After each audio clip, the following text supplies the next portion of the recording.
مہرو غریب گھر کی لڑکی تھی۔ کالج میں ایڈمیشن ہوا تو آن لائن کلاس لینے کے لیے نیا فون لیا، لیکن فون لینے کے کچھ دن بعد ہی اسے اچانک محبت بھرے پیغام موصول ہونے لگے۔ کچھ دن مزید گزرے تو گھر پر مہرو کے نام کے مہنگے تحفے آنے لگے تھے، تو گھر والوں نے مہرو کا موبائل چھین کر کالج جانا بند کر دیا۔ کچھ دن بعد اچانک گھر کے باہر 3 بڑی گاڑیاں آ کے رکی، جس میں بہت سارے گن مین اور گارڈز تھے۔ وہ گاڑیاں آلیان مراد خان کی تھیں۔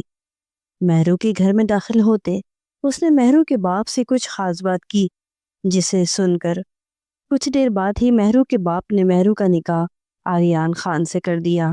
اس بات سے انجان کے رات گہری ہو چکی تھی، خاموشی کا راج تھا، ہر طرف سکون کا عالم تھا۔ مہرو اپنے کمرے میں بیٹھی پڑھائی میں مصروف تھی۔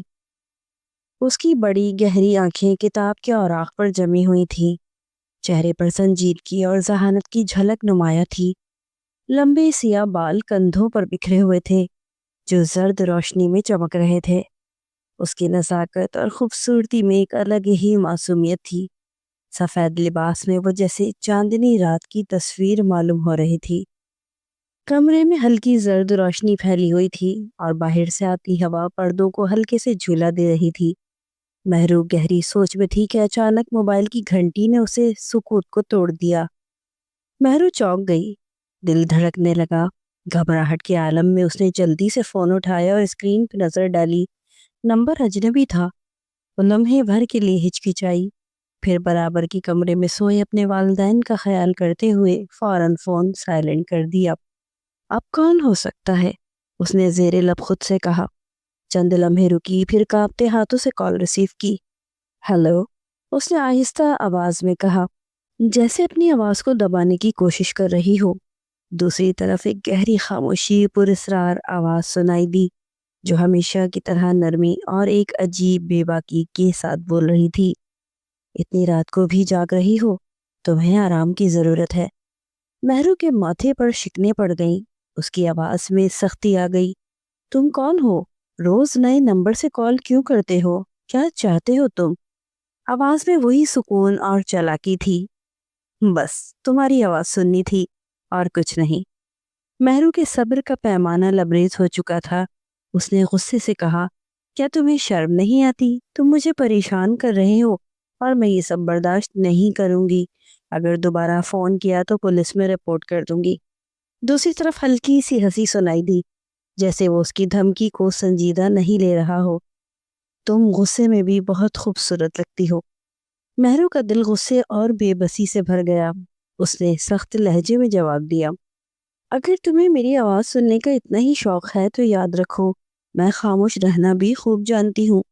یہ کہہ کر اس نے فوراً کال کٹ کر دی۔ موبائل کو میز پہ رکھ کر اس نے ایک گہری سانس لی اور کچھ دیر خاموش بیٹھی رہی۔ دل اب بھی تیز دھڑک رہا تھا، مگر اس نے خود کو سنبھال اور کتاب کی طرف دوبارہ متوجہ ہونے کی کوشش کی۔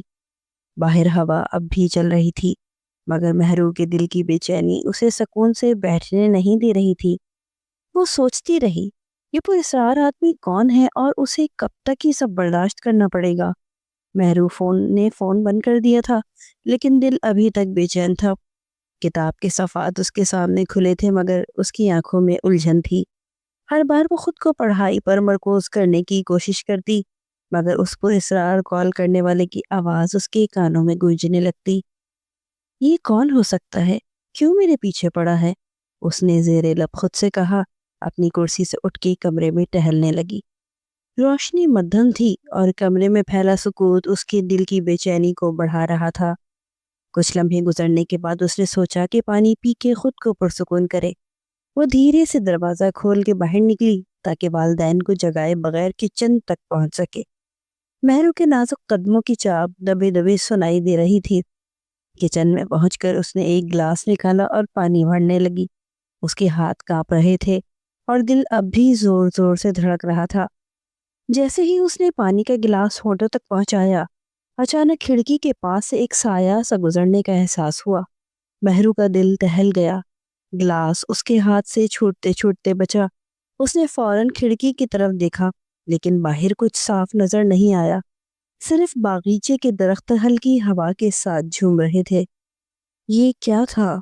اس نے تھوک نکلتے ہوئے خود سے کہا، پھر اچانک جیسے کسی نے اس کے پیچھے سے سرگوشی کی ہو، وہ بری طرح گھبرا گئی اور زور سے چیخ نکالی۔ مہرو کیا ہوا؟ اس کی ماں کی آواز فوراً سنائی دی۔ چند لمحوں میں اس کے والدین وہاں پہنچ گئے۔ اس کی ماں کے چہرے پر فکر کے آثار تھے اور والد کی آنکھوں میں سنجیدگی تھی۔ بیٹا کیا ہوا؟ اس کی ماں نے اسے کندھے سے تھام کے پوچھا۔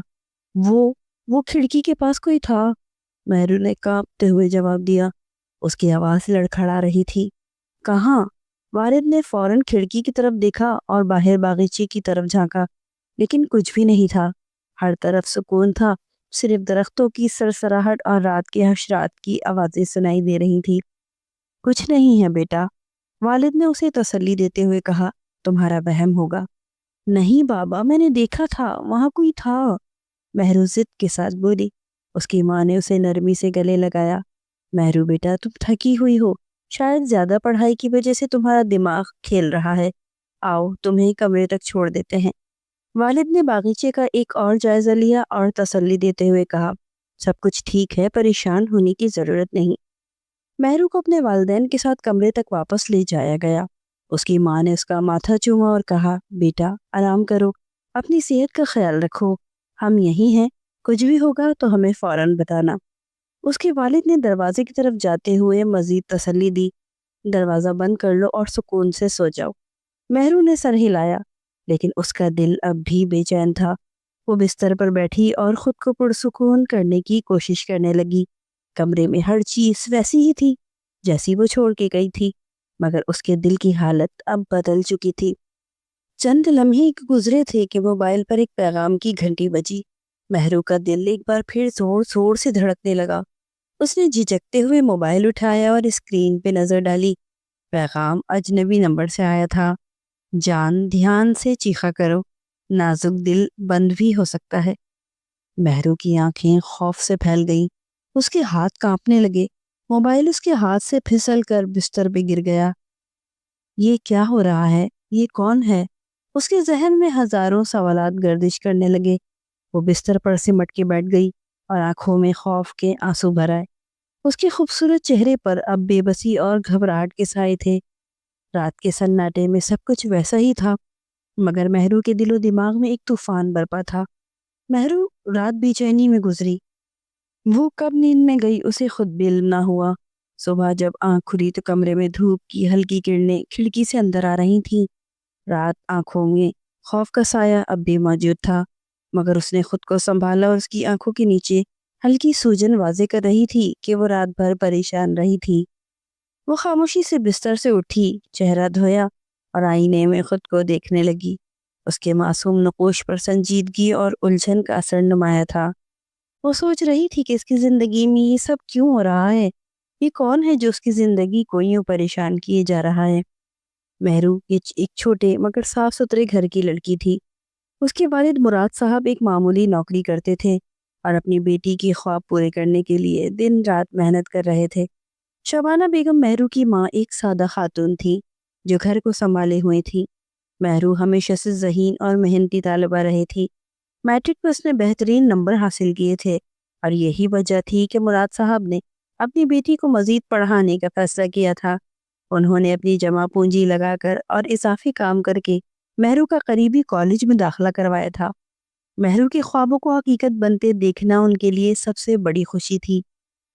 کالج کا آغاز اچھا ہوا، مگر جلد ہی ایک دن کلاس میں استاد نے اعلان کیا کہ تمام طلبہ کو آج آن لائن لیکچرز اور اسائنمنٹ کے لیے اسمارٹ فون لینا ہوگا۔ یہ خبر سن کر مہرو کے چہرے کی مسکراہٹ مان پڑ گئی۔ اس نے فوراً سوچا کہ مراد صاحب کے لیے یہ کتنا مشکل ہوگا۔ وہ جانتی تھی کہ اس کا بجٹ پہلے ہی تنگ ہے اور اس اضافی خرچ کا مطلب اس کے لیے مزید پریشانی ہوگی۔ مہرو نے یہ بات کئی دن تک دل میں رکھی، مگر پھر ہمت کر کے شبانہ بیگم سے ذکر کیا۔ امی، استاد نے کہا ہے کہ ہمیں اسمارٹ فون لینا ہوگا ورنہ ہم اسائنمنٹس اور کلاس میں پیچھے رہ جائیں گے۔ شبانہ بیگم نے یہ سن کر گہری سانس لی۔ وہ جانتی تھی کہ یہ ان کے لیے آسان نہیں ہوگا، مگر بیٹی کے خواب ان کے لیے سب کچھ تھے۔ رات کو جب مراد صاحب گھر آئے تو شبانہ بیگم نے ان سے بات کی۔ مراد صاحب نے پہلے تو سوچ میں پڑ کر کچھ دیر خاموشی اختیار کی، پھر مہرو کو اپنے پاس بلایا۔ بیٹا تمہاری تعلیم ہمارے لیے سب سے اہم ہے، تم فکر نہ کرو، میں جلد تمہارے لیے فون کا انتظام کر دوں گا۔ مراد صاحب نے یہ کہتے ہوئے اس کے سر پہ ہاتھ رکھا۔ مہرو کے دل کو سکون تو ملا، مگر اس نے اپنے والد کے چہرے پر بڑھتی ہوئی فکر کو بھی محسوس کیا۔ کچھ دن بعد مراد صاحب نے اپنی تنخواہ کا کچھ حصہ قرض لے کر اور کچھ اضافی کام کر کے مہرو کے لیے ایک اسمارٹ فون خرید لیا۔ مہرو کے ہاتھ میں فون آیا تو اس کی خوشی کا ٹھکانہ نہ تھا، مگر ساتھ ہی وہ اپنے والدین کی قربانی کو بھی محسوس کر رہی تھی۔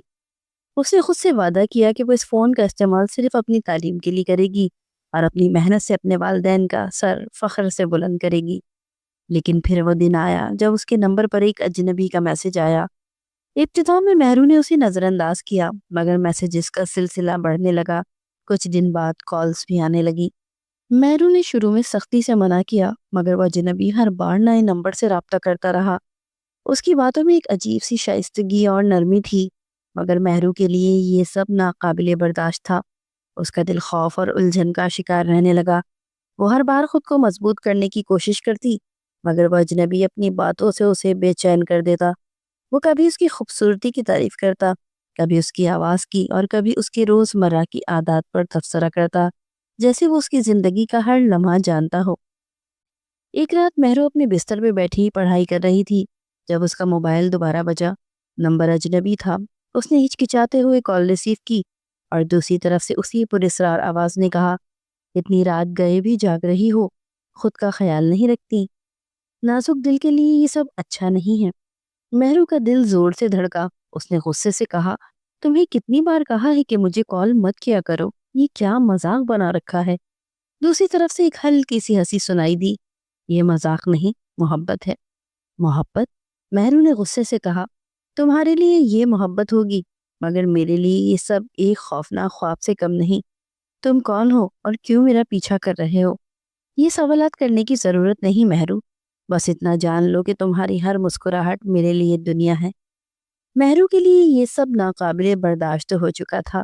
اس نے کال کاٹ دی، مگر اس کے دل کی دھڑکن تیز تھی۔ اس کی آنکھوں میں آنسو تھے اور وہ بے بس محسوس کر رہی تھی۔ وہ سوچتی رہی کہ آخر یہ سب کب ختم ہوگا۔ وہ اپنے کمرے میں بیٹھی خوف اور الجھن میں مبتلا تھی۔ وہ ایک معصوم تھی جو اپنے خوابوں کی تعبیر کے لیے محنت کر رہی تھی، مگر یہ پراسرار شخص اس کی زندگی میں ایک طوفان لے آیا تھا۔ اس کی خوبصورتی، اس کی معصومیت، اس کے والدین کی قربانیاں، سب اس کے لیے باعث فخر تھی، مگر یہ سب کچھ اب ایک اجنبی کے وجود سے خطرے میں محسوس ہو رہا تھا۔ رات کے سکون میں مہرو کے دل کی بے چینی بڑھتی جا رہی تھی اور اس کی زندگی جیسے ایک سوالیہ نشان بن چکی تھی۔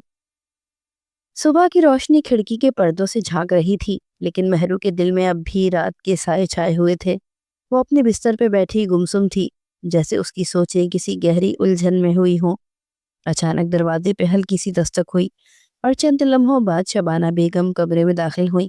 ان کے ہاتھ میں کپڑے کا ایک جوڑا تھا جو وہ مہرو کے لیے لائی تھی۔ مہرو بیٹا، اٹھو، کالج کا وقت ہو رہا ہے، شبانہ بیگم نے نرم لہجے میں کہا اور کپڑے میز پہ رکھ دیے۔ انہوں نے غور سے اپنی بیٹی کو دیکھا جو خاموشی سے بیٹھی ہوئی تھی، آنکھوں میں تھکن اور خوف کی جھلک نمایاں تھی۔ کیا بات ہے بیٹا؟ شبانہ بیگم نے اس کے قریب بیٹھتے ہوئے پوچھا۔ ان کا لہجہ محبت اور فکر سے بھرا ہوا تھا۔ کچھ دنوں سے میں دیکھ رہی ہوں تم بالکل بدلی بدلی لگ رہی ہو، کھوئی کھوئی سی رہتی ہو، نہ ٹھیک سے کھاتی ہو نہ ہنستی ہو، کیا بات ہے؟ مہرو نے ان کی طرف دیکھا لیکن کچھ کہے بغیر نظریں جھکا لی۔ اس کی خاموشی نے شبانہ بیگم کے دل میں بے چینی پیدا کر دی۔ مہرو بیٹا، مجھ سے کچھ نہ چھپاؤ، آخر ہوا کیا ہے؟ کوئی پریشان کر رہا ہے کالج میں؟ کوئی مسئلہ ہے؟ مہرو نے لب کھولنے کی کوشش کی، مگر کوئی لفظ ادا نہ کر سکی۔ اس کی آنکھوں میں نمی منڈائی تھی، لیکن وہ خود کو سنبھالنے کی کوشش کر رہی تھی۔ آخر کار اس نے دھیمی آواز میں کہا، کچھ نہیں امی، سب ٹھیک ہے۔ سب ٹھیک ہے؟ شبانہ بیگم نے حیرانی سے کہا، بیٹا ماں ہوں تمہاری آنکھوں سے تمہارے دل کا حال سمجھ سکتی ہوں، کچھ تو ہے جو تمہیں اندر ہی اندر کھا رہا ہے۔ مہرو نے سر جھکا لیا۔ اس کے دل میں خوف اور الجھن تھی، مگر وہ اپنی ماں کو مزید فکر مند نہیں کرنا چاہتی تھی۔ اس نے آہستگی سے کہا، امی کچھ نہیں ہوا، میں ٹھیک ہوں، بس تھوڑا سا تھکی ہوئی ہوں۔ شبانہ بیگم نے گہری سانس لی اور اس کے سر پہ ہاتھ رکھا۔ بیٹا اگر کچھ بھی ہو تو مجھے بتانے سے مت گھبرانا، ہم تمہارے ساتھ ہیں ہمیشہ۔ مہرو نے سر ہلایا لیکن دل کی بے چینی کم نہیں ہوئی۔ وہ دھیرے سے اٹھی اور تیار ہونے لگی۔ اس نے اپنے آپ کو سنبھالنے کی کوشش کی، مگر اس کی چہرے کی سنجیدگی اور آنکھوں کی خاموشی اس کی اندرونی حالت کو ظاہر کر رہی تھی۔ کچھ دیر بعد وہ تیار ہو کے کمرے سے باہر نکلی۔ سفید شلوار قمیض میں وہ بے حد معصوم اور دلکش لگ رہی تھی، مگر اس کے چہرے پہ پھیلا خوف اس کی خوبصورتی کو دھندلا رہا تھا۔ جیسے ہی اس نے دروازے کی دہلیز پار کی، رات کا وہ منظر اس کی آنکھوں کے سامنے گھوم گیا۔ کھڑکی کے پاس سایہ، خوف، چیخ، سب کچھ دوبارہ ذہن میں آ گیا۔ اس نے جلدی سے خود کو سنبھالا اور سوچا یہ سب میرا وہم ہوگا، مجھے نارمل ہونا پڑے گا۔ وہ سر جھٹک کے باہر نکل آئی اور کالج کے لیے روانہ ہو گئی۔ راستے میں وہ خود کو بار بار سمجھانے کی کوشش کر رہی تھی کہ سب کچھ ٹھیک ہے، مگر اس کے دل کی دھڑکن ابھی بھی بے ترتیب تھی۔ جب وہ مین سڑک پر پہنچی تو اسے احساس ہوا کہ ایک کالی گاڑی اس کے پیچھے آ رہی ہے۔ اس نے پہلی بار غور نہیں کیا، لیکن جیسے جیسے وہ آگے بڑھتی گئی اسے محسوس ہوا کہ وہ گاڑی جان بوجھ کر اس کے پیچھے پیچھے آ رہی ہے۔ یہ میرا وہم تو نہیں، اس نے دل ہی دل میں سوچا۔ وہ رک گئی اور پیچھے مڑ کر دیکھا۔ گاڑی بھی چند قدم کے فاصلے پر رک گئی۔ اس کا دل زور سے دھڑکنے لگا۔ وہ جلدی سے آگے بڑھ گئی، مگر گاڑی نے بھی اس سے پیچھا کرنا شروع کر دیا۔ مہرو کے دل میں خوف نے مزید جگہ بنا لی۔ یہ کیا ہو رہا ہے؟ کیا یہ وہی شخص ہے جو مجھے کال کرتا ہے؟ اس نے خود سے سوال کیا۔ اس کی آنکھوں میں آنسو آنے لگے، مگر اس نے خود کو مضبوط کیا اور سڑک پہ موجود لوگوں کو دیکھتے ہوئے خود کو محفوظ محسوس کرنے کی کوشش کی۔ کالج قریب آتے ہی اس نے اپنی رفتار بڑھا دی، اور جیسے ہی گیٹ کے اندر داخل ہوئی اس نے پیچھے مڑ کے دیکھا۔ گاڑی وہیں سڑک پہ رکی ہوئی تھی، لیکن اس میں بیٹھا شخص نظر نہیں آ رہا تھا۔ مہرو نے لمبی سانس لی اور جلدی سے کالج کے اندر داخل ہو گئی۔ وہ کلاس روم میں جا کر اپنی نشست پہ بیٹھ گئی، مگر اس کے دل کی بے چینی اب بھی قائم تھی۔ اس کے ذہن میں بار بار وہی سوال آ رہا تھا، یہ سب کب ختم ہوگا؟ وقت دھیرے دھیرے گزرنے لگا تھا۔ مہرو کے جانے کے بعد شبانہ بیگم نے اپنے شوہر مراد صاحب سے تمام باتوں کا تذکرہ کیا تھا۔ وہ بھی یہ تمام باتیں سن کے کافی پریشان ہو گئے تھے، اور دفتر جانے کا ارادہ مسترد کر کے انہوں نے آج خود مہرو کو کالج سے پک کرنے کے بارے میں سوچا تھا۔ جیسے ہی گھڑی نے ایک کا ہندسہ بجایا تھا، وہ اپنی موٹر سائیکل لے کے کالج کی طرف روانہ ہو گئے تھے۔ اس کا دل ایک عجیب سی بے چینی میں مبتلا تھا۔ شبانہ بیگم نے صبح انہیں مہرو کی حالت کے بارے میں بتایا تھا۔ انہوں نے یہ بھی بتایا تھا کہ کچھ دنوں سے وہ بہت پریشان اور ڈری ڈری سی لگ رہی ہے۔ مراد صاحب اپنی بیٹی سے بہت محبت کرتے تھے اور ہمیشہ اس کی حفاظت کو اولین ترجیح دیتے تھے، اسی لیے آج خود اسے لینے آ گئے۔ مہرو نے گیٹ سے باہر قدم رکھا تو سامنے اپنے والد کو دیکھ کر اسے کچھ سکون ملا۔ اس کا چہرہ ہمیشہ کی طرح سکون اور تحفظ کی علامت تھا۔ وہ جلدی سے ان کے قریب گئی اور خوشی بھری آواز میں بولی، بابا آپ آج؟ مراد صاحب نے محبت بھرے انداز میں اس کی طرف دیکھا اور کہا، ہاں بیٹا، آج میں لینے آیا ہوں۔ شبانہ کہہ رہی تھی کہ تم کچھ دنوں سے پریشان ہو، سوچا تمہیں اکیلے آنے نہ دوں۔ یہ سن کر مہرو کے دل کو جیسے کچھ قرار آیا۔ وہ جانتی تھی کہ اس کے والد کی موجودگی میں اس کے ساتھ کوئی بھی مسئلہ نہیں ہو سکتا۔ وہ موٹر سائیکل کے پیچھے بیٹھ گئی اور راستے بھر خاموش رہی، لیکن اندر سے اس کا دل مختلف خیالات کی اماجگاہ بنا ہوا تھا۔ راستے میں مراد صاحب نے کئی بار آئینے میں اپنی بیٹی کو دیکھا۔ وہ کچھ کہنا چاہتے تھے لیکن انہیں لگا کہ یہ وقت مناسب نہیں۔ وہ جانتے تھے کہ مہرو ان سے بہت قریب ہے اور جو بھی مسئلہ ہوگا وقت آنے پر وہ بتا دے گی۔ جب وہ گھر پہنچے تو مہرو نے دروازے کے قریب ایک ڈبہ اور گلدستہ رکھا ہوا دیکھا۔ اس کا دل بری طرح دھڑک اٹھا تھا۔ وہ ان تمام چیزوں کو دیکھتے ہی سمجھ گئی تھی کہ یہ تماشا لگانے والا شخص کون ہے۔ وہ لمحے بھر کے لیے رک گئی۔ اس کی آنکھوں میں خوف کی ایک جھلک ابھری، لیکن اس نے فوراً اپنے کردار کو پاک رکھنے کے لیے اپنی ماں کو آواز دی، امی، دروازے پر کوئی چیز رکھی ہوئی ہے۔ مراد صاحب جب اپنی موٹر سائیکل اندر کر رہے تھے اپنی بیٹی کی طرف بے ساختہ متوجہ ہوئے تھے۔ شبانہ بیگم عجلت میں باہر آئی تھی اور جیسے ہی ان کی نگاہ دروازے کے پاس رکھے گلدستے اور اس ڈبے پر گئی تو وہ حیران رہ گئیں، مگر کسی بھی نظر میں آنے دیے بغیر جلدی سے باہر آئیں اور چیزوں کو اٹھا کے اندر لے گئیں۔ انہوں نے حیرت سے گلدستہ اور ڈبہ دیکھا۔ ڈبہ کھولنے پر انہیں ایک مہنگی گھڑی ملی اور گلدستے کے ساتھ ایک خوبصورت کارڈ۔ شبانہ نے کارڈ کھولا تو اس میں لکھا تھا، میری دنیا تم ہو، تمہارے بغیر کچھ بھی مکمل نہیں، تمہارے لیے ہر خوشی لانے کا وعدہ کرتا ہوں۔ یہ جملے پڑھ کر شبانہ کا چہرہ سرخ ہو گیا۔ انہوں نے فوراً کارڈ مراد صاحب کی طرف بڑھایا۔ مراد صاحب نے کارڈ پڑھا اور ان کی آنکھوں میں ایک ساتھ غصہ اور شک کی کیفیت ظاہر ہوئی۔ انہوں نے گہری نظروں سے مہرو کی طرف دیکھا اور سخت لہجے میں کہا، یہ کیا ہے مہرو؟ یہ کون بھیج رہا ہے؟ مہرو کو ایسا لگا جیسے زمین اس کے پاؤں کے نیچے سے کھسک گئی ہو۔ وہ گھبرا گئی اور اس کی زبان سے کوئی جواب نہیں نکل سکا۔ بابا، میں نہیں جانتی یہ کس نے بھیجا ہے، اس نے کانپتے ہوئے کہا، لیکن اس کی آواز بے حد کمزور تھی۔ مراد صاحب نے سخت لہجے میں کہا، یہ ایسے ہی کوئی نہیں بھیجتا، صاف بتاؤ کیا بات ہے، تم کیا چھپا رہی ہو؟ شبانہ بیگم نے بھی غصے سے کہا، مہرو ہم تمہارے ماں باپ ہیں، اگر کوئی مسئلہ ہے تو ہمیں بتاؤ، آخر یہ سب کیا ہو رہا ہے؟ مہرو کا دل تیزی سے دھڑک رہا تھا۔ وہ کچھ کہنے کی کوشش کر رہی تھی لیکن الفاظ اس کا ساتھ چھوڑ چکے تھے۔ اس کی آنکھوں سے آنسو بہنے لگے۔ وہ بے بسی سے اپنی ماں اور باپ کی طرف دیکھ رہی تھی لیکن کوئی جواب نہ دے سکی۔ آخر کار اس نے روتے ہوئے کہا، مجھے کچھ نہیں معلوم، میں کچھ نہیں جانتی، بس مجھے اکیلا چھوڑ دیں۔ یہ کہہ کر وہ اپنے کمرے کی طرف بھاگی اور دروازہ بند کر لیا۔ اندر جا کر وہ بستر پر گر کر گئی اور زور سے رونے لگی۔ اس کا دل مختلف قسم کے خوف اور سوالات سے بھرا ہوا تھا۔ باہر شبانہ بیگم اور مراد صاحب ایک دوسرے کو پریشان نظروں سے دیکھ رہے تھے۔ مراد صاحب نے سختی سے کہا، مجھے کچھ سمجھ نہیں آ رہا کہ آخر یہ سب کیا ہو رہا ہے۔ اگر یہ سب یوں ہی چلتا رہا تو یہ ہماری عزت پر بھی بات آئے گی۔ شبانہ بیگم نے گہری سانس لی اور کہا، میں اس سے بات کروں گی۔ مراد، یہ ہماری بیٹی ہے اور وہ کچھ غلط نہیں کرے گی۔ مراد صاحب نے خاموشی سے سر ہلایا لیکن ان کے چہرے پر واضح تھا کہ وہ اب بھی پریشان ہیں۔ وہ صحن میں جا کے بیٹھ گئے اور گہرے خیالوں میں گم ہو گئے۔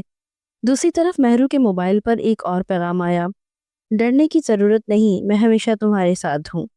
یہ پیغام دیکھ کے مہرو کے ہاتھ کانپنے لگے۔ اس نے جلدی سے فون بند کر دیا اور کمبل میں چھپ گئی۔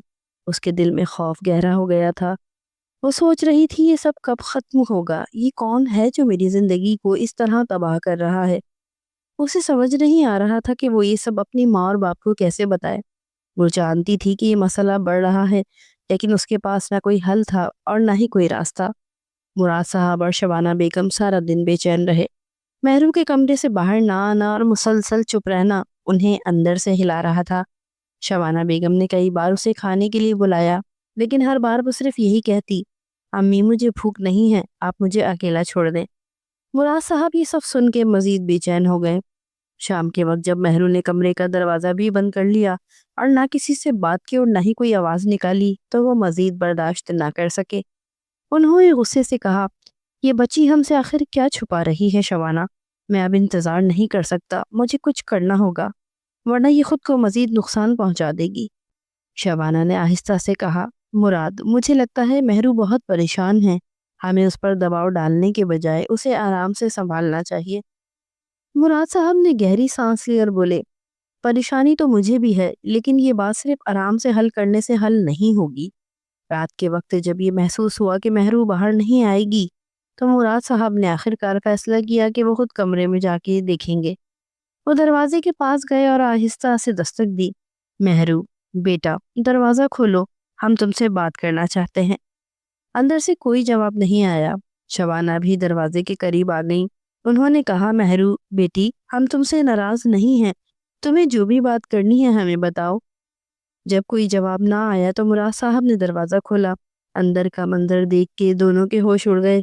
مہرو بستر پہ لیٹی ہوئی تھی، اس کا چہرہ زرد تھا اور اس کے ماتھے پر پسینہ تھا۔ وہ بے حد بیمار لگ رہی تھی۔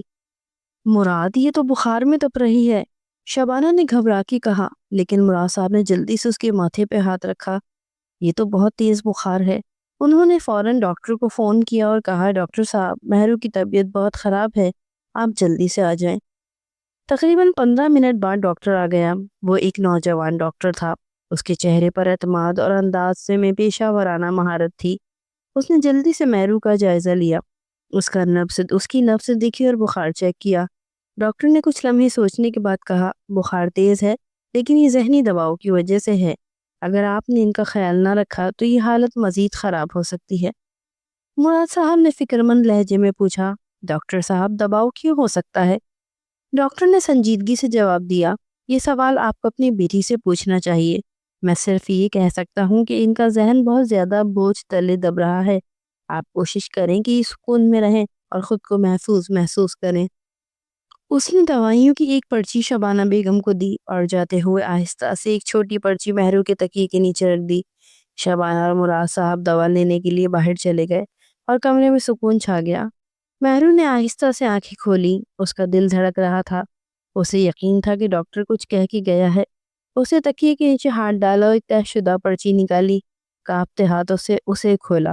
اس پر لکھا تھا، میں تمہیں تکلیف میں نہیں دیکھ سکتا، مجھے تمہاری فکر ہے اور میں ہمیشہ تمہارے ساتھ ہوں۔ تم پر نظر رکھنے کے لیے ہر حد پار کر سکتا ہوں۔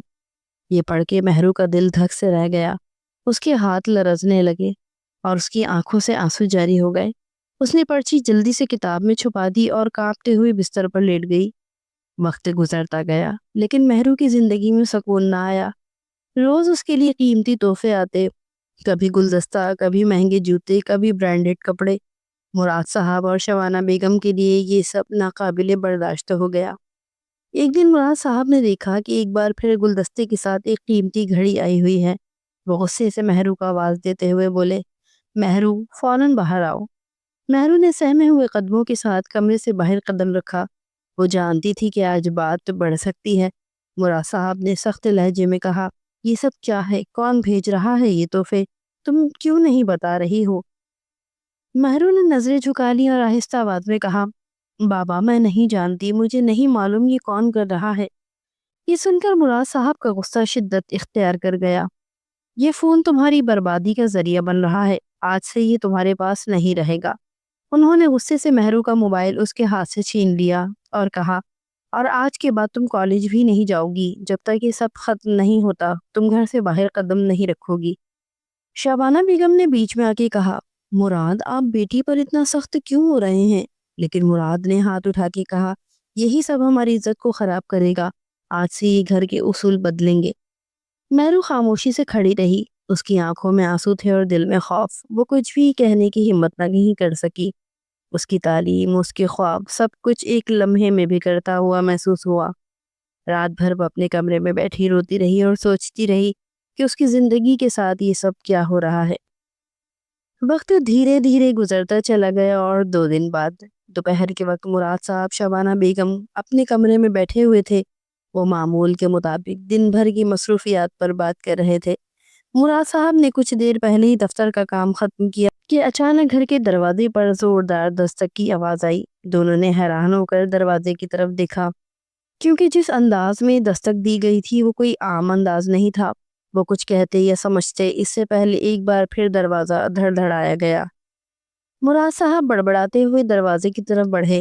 دروازہ کھولا تو سامنے ایک مہنگی کالے رنگ کی گاڑی کھڑی تھی جس میں سے ایک شخص باہر نکلا۔ وہ شخص عالیان خان تھا جو سفید شلوار قمیض میں ملبوس تھا اور اس کی شخصیت میں ایک خاص جاذبیت تھی۔ عالیان کی آنکھوں میں چمک تھی اور اس کے چلنے کا انداز اتنا پر اعتماد تھا کہ وہاں موجود سب کو اپنی جانب متوجہ کر چکا تھا۔ وہ قدم با قدم چلتا ہوا مراد صاحب کے مد مقابل آیا تھا۔ مراد صاحب کی نظریں اس پہ ٹک گئیں۔ شبانہ بیگم بھی ایک لمحے کے لیے چپ ہو گئیں۔ وہ حیران ہو گئی کہ یہ آدمی ان کے دروازے پر کس بنا پر آیا تھا۔ عالیان خان بغیر کسی دعوت یا اجازت کے گھر کے اندر داخل ہوا۔ اس کی آنکھوں میں ایک خاص طمانینت تھی جیسے وہ یہاں کا مالک ہو۔ اس کا پر اعتماد انداز مراد صاحب اور شبانہ بیگم کو بے چین کر رہا تھا۔ اس کو گھر میں داخل ہوتا دیکھ کر دونوں میاں بیوی بے ساختہ 2 قدم پیچھے ہوئے تھے۔ تمام گارڈز دھڑا دھڑ اندر داخل ہوتے چلے گئے اور انہیں کچھ سمجھ نہیں آ رہا تھا کہ یہ کیا ہو رہا ہے، جبکہ عالیان خان پورے گھر پر ایک طائرانہ نگاہ گھماتے ہوئے بولا تھا، گھر کافی چھوٹا ہے مراد صاحب کا۔ آپ کے وہ مزید کچھ کہتا اس سے پہلے ہی مراد صاحب بولے تھے، آپ یہاں کیسے آئے؟ لیکن عالیان خان نے بغیر کسی تکلف کے جواب دیا، مراد صاحب آپ کی بیٹی سے میری بات ہوئی ہے اور میں اسے اپنی دلہن بنانا چاہتا ہوں۔ یہ سن کر مراد صاحب پریشان سے ہو گئے تھے۔ شبانہ بیگم جو ابھی تک چپ بیٹھی تھی یہ بات سن کر بے ساختہ اپنے شوہر کی طرف دیکھنے لگی اور یہ سوچ رہی تھی کہ یہ کیا ہو رہا ہے۔ عالیان خان کی باتیں انہیں ایک گہری تشویش میں مبتلا کر رہی تھی لیکن وہ کچھ بول نہیں پا رہی تھیں۔ آپ کیا کہہ رہے ہیں؟ شبانہ بیگم نے آخر کار سوال کیا۔ عالیان نے ہنستے ہوئے کہا، مہرو بہت خوبصورت ہے اور میں اسے اپنی زندگی کا حصہ بنانا چاہتا ہوں۔ وہ ہر سوال کا الٹا جواب دے رہا تھا۔ مراد صاحب اور ان کی بیگم کی پرواہ کیے بغیر لاؤنج کی طرف گامزن ہو گیا تھا۔ وہاں موجود رکھے ہوئے صوفے پر وہ ٹانگ پہ ٹانگ چڑھا کے بیٹھ چکا تھا۔ وہ دونوں میاں بیوی اس کے پیچھے ہی لاؤنج کے اندر داخل ہوئے تھے۔ شور کی آواز سے مہرو بھی باہر آئی تھی۔ لاؤنج میں بیٹھے ہوئے عالیان کو دیکھ نہ جانے کیوں مہرو کا دل تیز تیز دھڑکنے لگا۔ وہ جانتی تھی کہ یہ وہی شخص ہے جو اسے ہر روز پریشان کرتا آ رہا ہے۔ مہرو کی آنکھوں میں خوف اور شش و پنج کی جھلک تھی۔ عالیان خان نے اس کی طرف قدم بڑھائے اور اس کی آنکھوں میں ایک عجیب سی چمک تھی۔ وہ گہری مسکراہٹ کے ساتھ مہرو کی طرف دیکھتے ہوئے بولا، تمہاری خوبصورتی نے مجھے اپنی طرف کھینچ لیا ہے اور میں تمہیں اپنی دلہن بنانا چاہتا ہوں۔ مہرو کا دل خوف سے بھر گیا۔ وہ عالیان خان کے الفاظ کو تو سمجھ رہی تھی، لیکن اس کی روح تک میں ایک عجیب سا ڈر محسوس ہو رہا تھا۔ اس کے جسم میں ایک سرد لہر دوڑ گئی اور وہ کچھ لمحوں کے لیے خاموش ہو گئی۔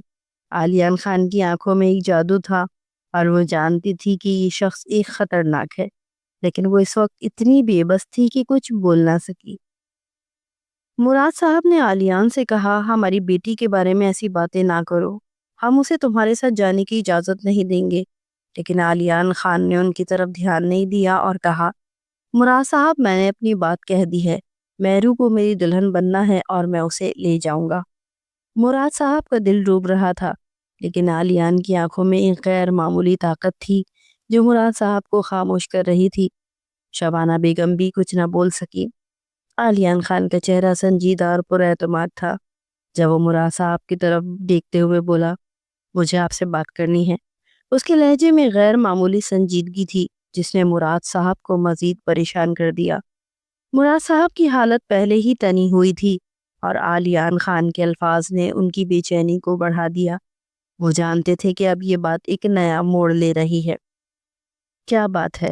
مراد صاحب نے ہمت پیدا کرتے ہوئے پوچھا، مگر ان کی آواز میں واضح طور پر بے چینی تھی۔ عالیان خان نے گہری نظر مراد صاحب پہ ڈالی اور پھر بولا، مجھے مہرو سے نکاح کرنا ہے۔ اور پھر جو بات اس نے مراد صاحب کو بتائی، وہ سن کے ایسا محسوس ہوتا تھا جیسے مراد صاحب کے قدموں تلے زمین نکل گئی ہو۔ وہ پھٹی پھٹی نگاہوں سے اپنے سامنے کھڑے اس پر اسرار شخص کو دیکھ رہے تھے۔ انہوں نے چند پڑ لگے تھے اور اسی پل انہوں نے ہاتھ بڑھا کر عالیان کا ہاتھ تھام لیا تھا اور سادہ لہجے میں بولا تھا، صاحب ہم غریب لوگ ہیں، مگر آپ کی ذات پر میں بھروسہ کر رہا ہوں، میری بیٹی معصوم ہے، اس کے ساتھ کچھ غلط نہیں کرنا۔ جبکہ عالیان نے محض سر کو ہلکی سی جنبش دی تھی اور باہر آ کر انہوں نے اعلانیہ سب سے یہ بات دھماکے کے ساتھ بتائی تھی کہ میں ابھی اور اسی وقت عالیان خان کا نکاح اپنی اکلوتی بیٹی مہرو مراد سے کروا رہا ہوں۔ ان کی بیوی نے پھٹی پھٹی نگاہوں سے اپنے شوہر کو دیکھا تھا۔ ان کو یقین نہیں آ رہا تھا کہ ان کا شوہر کس نوعیت کی بات کر رہے ہیں۔ مہرو کا دل دھڑکنا بھول گیا تھا۔ وہ بے یقین نگاہوں سے اپنے باپ کو دیکھ رہی تھی جو اس رئیس زادے کی نہ جانے کون سی بات میں آ گئے تھے اور اس کی شادی کروانے پہ راضی ہو گئے تھے۔ وہ تڑپ کر شبانہ بیگم کی جانب دیکھتے ہوئے بولی، ماما پلیز، میں ایسا نہیں چاہتی۔ مہرو نے روتے ہوئے کہا، میں عالیان خان سے شادی نہیں کر سکتی۔ لیکن مراد صاحب نے اس کی ایک نہ سنی اور سخت لہجے میں کہا، اب تمہاری رائے کچھ اہم نہیں ہے، تمہاری شادی کا فیصلہ ہو چکا ہے۔ مراد صاحب نے عالیان خان سے کہا، چلیں ہم آج ہی تمہارا نکاح مہرو سے کر دیتے ہیں۔ عالیان خان نے ایک مسکراہٹ کے ساتھ سر کو ہلایا۔ وہ اپنے فیصلے پہ پورے طور پہ پر اعتماد تھا۔ اس نے مہرو کی طرف ایک سخت نظر ڈالی اور پھر کہا، شادی کے بعد تم میری ہوں گی اور تمہیں میری زندگی کا حصہ بننا پڑے گا۔ مہرو نے آہستہ سے سر جھکا لیا اور اس کا دل بہت ٹوٹ چکا تھا۔ وہ جانتی تھی کہ وہ اب اس فیصلے سے بچ نہیں سکتی۔ اس کے دل میں غم کی لہر دوڑ گئی اور اس کی آنکھوں سے مزید آنسو بہنے لگے۔ چند پل بعد ہی تمام انتظامات پورے ہو گئے تھے۔ مولانا اور گواہوں کے درمیان مہرو اور مراد مہرو عالیان خان بن گئی تھی اور وہ کچھ نہیں کر پائی تھی۔ اس کے تمام خواب چکناچور ہو گئے تھے۔ اس کو اپنا آپ ختم ہوتا ہوا محسوس ہو رہا تھا۔ دل چاہتا تھا کہ وہ کہیں دور چلی جائے جہاں پر یہ تماشا نہ ہو، نہ جانے یہ شخص کون تھا جو اس کی زندگی میں زہر گھولنے کے لیے آ چکا تھا۔ نکاح ہونے کے بعد مراد صاحب نے رخصتی دے دی اور عالیان خان جتنی مغروریت سے آیا تھا اتنی ہی مغروریت سے اپنی بیوی کو بیاہ کر اپنے ہمراہ اپنے محل کی طرف روانہ ہو گیا تھا۔ گاڑی کی خاموشی میں ہر لمحہ گزر رہا تھا اور مہرو کے دل کی بے چینی بڑھتی جا رہی تھی۔ وہ کھڑکی سے باہر دیکھتے ہوئے آنکھوں میں آنسو لیے خاموش بیٹھی تھی، جیسے ہر منظر سے خود کو جدا کر رہی ہو۔ اس کے دل میں خلا تھا اور وہ خود سے سوال کر رہی تھی کہ یہ سب کیا ہو رہا ہے؟ کیوں اس کی زندگی میں اتنے سارے فیصلے ایسے آ گئے تھے جو اس نے کبھی نہیں چاہے تھے، لیکن ان سب سوالات کے باوجود وہ خاموش تھی، جیسے کچھ بھی نہیں ہو رہا ہو۔ اس کے رونے کی آہستہ آہستہ آواز سنائی دینے لگی تو عالیان کے کانوں تک پہنچی اور وہ بے اختیار اس کی طرف دیکھنے لگا۔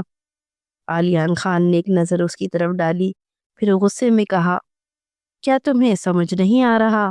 یہ سب تمہاری زندگی کا حصہ ہے اور تمہیں اس کا سامنا کرنا ہوگا۔ مہرو نے سر نیچے کر لیا اور پھر خود کو سنبھال کر منہ پھلا کر ایک طرف دیکھنے لگی۔ اس کا دل تکلیف میں ڈوبا ہوا تھا لیکن وہ کچھ بول نہیں پا رہی تھی۔ اس کی خاموشی عالیان کے دل میں ایک عجیب سا رد عمل پیدا کر رہی تھی، جیسے وہ جانتا تھا کہ وہ پریشان ہے لیکن وہ پھر بھی اپنی باتوں کو سچ مانتے ہوئے کہہ رہا تھا۔ عالیان کی آنکھوں میں غصہ اور غم دونوں تھے۔ اس کا دل مہرو کے درد کو سمجھ رہا تھا مگر وہ اس دکھ کا سامنا کرنے کے لیے مجبور تھا۔ وہ اس کا ہاتھ پکڑتے ہوئے بولا، تمہیں اس کا سامنا کرنا ہوگا مہرو، تمہیں اس سب سے گزرنا پڑے گا، یہ تمہاری تقدیر ہے۔ اس کی باتوں کو سن کر وہ مزید رونے لگی اور اس کے اندر ایک عجیب سی بے چینی محسوس ہوئی۔ وہ سوچ رہی تھی کہ یہ سب کیوں ہو رہا ہے۔ اس کے دل میں ایک ہی سوال تھا، کیا میری تقدیر یہی تھی؟ گاڑی کی رفتار کے ساتھ ساتھ دل کی رفتار اور دھڑکن بڑھنے لگی اور وہ سوچنے لگی کہ اس نئے راستے پر جانے کے لیے اسے کس حد تک تیار ہونا ہوگا۔ رخصتی کے وقت جب مہرو اپنے والدین سے گلے مل رہی تھی، اس کی آنکھوں میں بے بسی اور غم کی جھلک تھی۔ اس کے والدین کی آنکھوں میں محبت اور پیار کی گہری لکیریں تھیں، لیکن ان کے چہروں پر بھی ایک طرح کا غم تھا، جیسے وہ اپنی بیٹی کو چھوڑنے کے لیے تیار نہیں تھے۔ بیٹا، تمہیں ہم بہت یاد کریں گے، مراد صاحب نے آہستہ سے کہا، ہمیشہ خوش رہنا۔ مہرو کی آنکھوں سے ایک قطرہ آنسو گرا اور اس نے کہا، ماما بابا، میں یہ نہیں چاہتی۔ اس کی آواز میں بے بسی اور خوف تھا، لیکن وہ جانتی تھی کہ اب اس کے پاس کوئی اور راستہ نہیں تھا۔ عالیان خان کے ساتھ گاڑی میں بیٹھتے ہی مہرو کا دل ایک عجیب کشمکش میں مبتلا ہو گیا۔ گاڑی کی کھڑکی سے باہر کا منظر کو دیکھتے ہوئے وہ سوچ رہی تھی کہ شاید یہ سب ایک خواب ہو، لیکن جیسے ہی وہ عالیان کے بنگلے میں پہنچے، مہرو کو یہ سب دیکھ کے دھچکا لگا۔ یہ چھوٹا سا گھر نہیں بلکہ ایک بہت بڑا شاندار بنگلہ تھا۔ اس کا دل چھوٹا سا ہوا اور وہ کچھ لمحوں کے لیے وہاں کی خوبصورتی میں گم ہو گئی۔ عالیان نے اس کا ہاتھ پکڑتے ہوئے مسکرا کے کہا، یہ گھر اب تمہارا ہے مہرو۔ مہرو نے اس کے چہرے کی طرف دیکھا اور پھر بنگلے کی طرف۔ اس کے دل میں ایک عجیب سی گھبراہٹ تھی، لیکن اس کے لبوں پر ایک ہلکی سی مسکراہٹ تھی۔ وہ جانتی تھی کہ اب اسے اپنی زندگی کے اس نئے باب کو کھولنا ہوگا، لیکن پھر بھی دل میں خوف تھا۔ وہ عالیان کے ساتھ نئے راستے پہ قدم رکھنے جا رہی تھی، لیکن اس کی نظریں ابھی تک پیچھے مڑ کر اپنے والدین کو ڈھونڈ رہی تھی۔ عالیان نے مہرو کے ہاتھ کو پکڑ کے کہا، یہ اب تمہارا گھر ہے اور تمہیں یہاں خوش رہنا ہوگا۔ مہرو نے گہری سانس لی اور ایک آخری بار پیچھے مڑ کر اپنے والدین کی تصویر دل میں سجائی۔ پھر وہ عالیان کے ساتھ اس نئے سفر پر گامزن ہو گئی۔ اس کے ذہن میں بے شمار سوالات اور غم تھے، لیکن اس نے اپنے دل کو مضبوط کرتے ہوئے ان سب کو دھیما کر دیا۔ عالیان نے مہرو کا ہاتھ تھاما اور اسے اپنے ساتھ اپنے کمرے کی طرف بڑھ گیا۔ ایک پل کے لیے مہرو کا دل کیا کہ وہ اس کا ہاتھ جھڑک دے اور یہاں سے بھاگ جائے، لیکن اس نے اپنے آپ پر قابو رکھا ہوا تھا۔ عالیان اسے اپنے ساتھ لے کے کمرے میں آیا۔ وہ کچھ سمجھتی تھی اس سے پہلے ہی اس کے اوپر لال گلاب کی برسات ہونا شروع ہو گئی تھی، جبکہ وہ بے یقین سی کمرے کی سجاوٹ کو دیکھ رہی تھی۔ کمرہ لال گلاب سے خوبصورت انداز میں سجایا ہوا تھا۔ ابھی وہ آگے بڑھی اور اس سے پہلے ہی عالیان اس کے قدموں میں بیٹھا تھا۔ وہ شاندار شخص جو کبھی کسی کے سامنے نہیں جھکتا تھا، آج اپنی محبت کو اعتماد لینے کے لیے اس کے قدموں میں بیٹھ گیا تھا۔ وہ مہرو کا ہاتھ تھامتے ہوئے محبت سے لبریز لہجے میں بولا تھا، میں جانتا ہوں مہرو، میں نے تمہارے لیے بہت مشکلات پیدا کی ہیں، تمہیں میسیجز کر کے کال کر کے بہت پریشان کیا ہے، لیکن میں بے بس ہو گیا تھا۔ میں تم سے بات کرنا چاہتا تھا، اب تمہاری آواز سننا چاہتا تھا، مگر مجھے معلوم نہیں تھا کہ یہ میرے تحفے بھیجنا تمہارے لیے مشکل پیدا کر دیں گے۔ لیکن اب ہم دونوں ایک ہیں، تمہیں پریشان ہونے کی ضرورت نہیں ہے۔ تمہارے بابا کو میں یقین دلا کر آیا ہوں کہ میں ان کی بیٹی کا خیال رکھوں گا۔ میں نے ان سے وعدہ کیا ہے کہ میں تمہیں کوئی تکلیف نہیں دوں گا، اور میں ابھی تک اپنے وعدے پہ قائم ہوں، بس تمہارے ساتھ کی ضرورت ہے۔ یہ بول کر اس نے مہرو کے ہاتھ کی پشت پر اپنے لب رکھے تھے، جبکہ مہرو کا پورا وجود سنسنا اٹھا تھا۔ وہ ابھی تک جو خوف میں مبتلا تھی، نہ جانے کیوں اس خوف کا چھٹنا جاری تھا، لیکن اس نے کوئی بھی بات نہیں کہی تھی۔ وہ رات ان دونوں کے لیے خوبصورت ثابت ہوئی تھی۔ عالیان نے لمحہ بہ لمحہ مہرو کو اس بات کا یقین دلایا تھا کہ وہ لڑکی محض ایک لڑکی نہیں، بلکہ عالیان خان کی پوری دنیا ہے، جبکہ وہ بھی تمام برے وقت کو بھلا کر اپنی نئی زندگی کا آغاز کر گئی تھی۔ اسے محض نفرت، غصہ اور ناراضگی کا ایک بے وقوفی لگتی تھی۔ جب عالیان معافی مانگ رہا تھا، اسے یقین دلا رہا تھا کہ وہ اس کے ساتھ محبت سے پیش آئے گا، تو اس نے بھی قدم پیچھے نہیں لیے تھے، بلکہ اس کے ساتھ ساتھ قدم سے قدم ملا کے نئی زندگی کا آغاز کر دیا تھا۔ اگلی صبح ہی وہ دونوں تیار ہو کے مراد صاحب اور شبانہ بیگم سے ملاقات کرنے کے لیے گئے، جبکہ اپنی بیٹی کو مطمئن اور خوش دیکھ کر مراد صاحب کے دل کو ڈھیروں ڈھیر سکون ملا تھا۔ ان کی آنکھوں کے سامنے کل کا منظر لہرایا تھا، جب عالیان نے ان کے ہاتھ تھام کر انہیں یقین دلایا تھا کہ وہ مہرو کا بہت خیال رکھے گا اور اس سے بہت محبت کرے گا، اس کو زندگی کی ہر آسائش دے گا، اور اگر آپ میرا نکاح مہرو کے ساتھ ابھی اسی وقت نہیں کریں گے تو میں تمام محبت کو بھلا کر ایک نفرت کا آغاز کروں گا۔ آپ جانتے ہیں میں سب کچھ کر سکتا ہوں۔ جبکہ مراد صاحب بھی تھوڑا گھبرا گئے تھے۔ وہ عالیان کی طاقت اور پیسہ دیکھ کر ہی سمجھ گئے تھے کہ یہ آدمی عام نہیں ہے، لیکن اپنی بیٹی اس کے حوالے کرنا بھی آسان نہیں تھا۔ مگر جب وہ وعدہ کر رہا تھا تو انہوں نے بھی سمجھوتا کرنے کے بارے میں سوچ لیا تھا۔ بے شک ایک باپ کے لیے یہ وقت بہت زیادہ مشکل ہوتا ہے، لیکن انہوں نے سمجھداری کا مظاہرہ کیا تھا۔ ایک نہ ایک دن مہرو کی شادی ہونی ہی تھی۔ اگر عالیان اس کو پسند کر رہا تھا، اس سے محبت کے اظہار خوش دیکھ کر اس کے چہرے پر بھی مسکراہٹ آ گئی تھی، اور اکیلے میں انہوں نے اپنی بیٹی سے معافی بھی مانگی تھی کہ انہوں نے اس کی اجازت کے بغیر اس کا نکاح ایک ایسے انسان سے کر دیا تھا جس سے وہ حد سے زیادہ خوفزدہ تھی۔ مگر وہ اپنے بابا کا ہاتھ تھام کر نفی میں سر ہلاتے ہوئے محض ایک بات بولی تھی، آپ کو شرمندہ ہونے کی ضرورت نہیں ہے۔ آپ نے میرے لیے وہی منتخب کیا ہے جس کا کوئی نعم البدل نہیں ہے۔ میں آپ کی ہمیشہ شکر گزار رہوں گی۔ جبکہ وہ جو دور بیٹھا اپنی بیوی کو اپنے سسر سے بات کرتا ہوا دیکھ رہا تھا، اس کے چہرے پر یکدم مسکراہٹ آئی تھی۔ اس کا بس نہیں چل رہا تھا کہ وہ اپنی ساری زندگی سجدے میں گزار دے۔ اس کو یقین نہیں آ رہا تھا کہ اس کی محبت اس کو اتنی آسانی سے حاصل ہو گئی ہے۔ اور بے شک جو لوگ نکاح کرتے ہیں، اپنی محبت کو حلال کرتے ہیں، اللہ اس محبت میں برکت ڈال ہی دیتا ہے۔